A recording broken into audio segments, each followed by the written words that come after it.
Hey, it's Carl Willis, and I'm coming to you from my new home office, which isn't really all that new. This is actually the house that I grew up in. Lived here from the time I was 10 until I was 18, and made a brief stint back in to the house when I was 19 for about 3 months. And this is where my kids have come to visit grandparents and all of those things. But as most of you know, my father passed away last October, and so here recently, my mom and I began to discuss the idea of trading houses. This house that I grew up in is a multi-level house, and the stairs up and down on her knees, and just trying to maintain it. Now that she's by herself, has just kind of been overwhelming. And so we began to talk if maybe it wouldn't be a good idea to switch houses. We had a one floor home.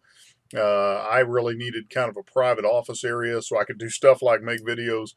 So we decided to make that switch. Well, here's the thing: if you've ever moved yourself before, moving from one house to another in itself can be a huge task. But imagine trying to move two houses at once, and one of those houses has been lived in for 32 years. So we began this weekend. We undertook a large project. We decided to move two households in one day. Now we haven't totally finished. You can see behind me a lot of my dad's stuff is still here. The family slides, which will actually stay here. I'm going to get those converted to DVD at some point.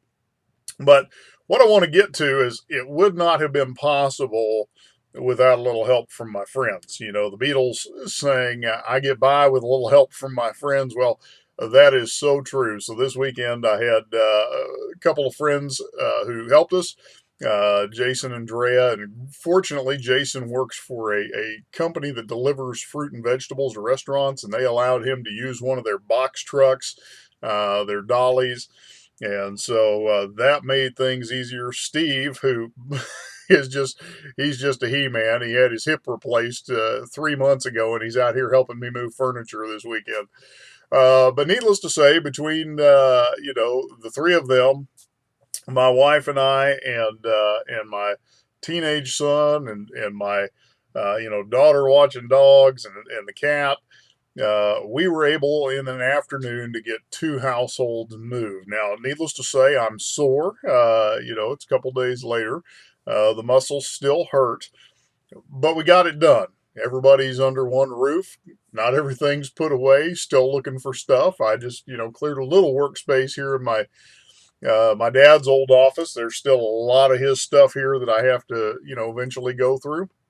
But the thing is, we were able to do it, and we were able to do it because of some help from our friends. And so, one of the dangers is for an entrepreneur is we tend to be very much lone rangerish. And for me, I find it even more challenging. I grew up as an only child, so I've been independent most of my life. And you couple that with that entrepreneurial spirit, and so it's hard for me to ask for help sometimes. But the reality is, I can do so much more. I can be so much more efficient if I'll simply ask for help. And so that's the encouragement I want to give you today.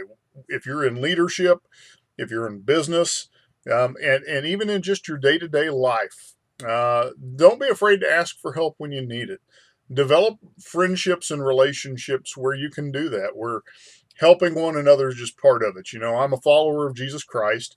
And one of the things that the Bible teaches is love your neighbor as yourself. And so that's something I've taken to heart. If I would do it for me, I want to be able to do it for you. That's the heart that I need to have. And so when you embrace that, you create such a deeper sense of community, and things that could be overwhelming are no longer daunting. So I want to leave you with that thought today. Click the link below to connect with my wife Carol and I on our Facebook fan page. There you can learn more about what we do, how we've created an automated income that allows us to work from home. And we look forward to interacting with you in the days to come.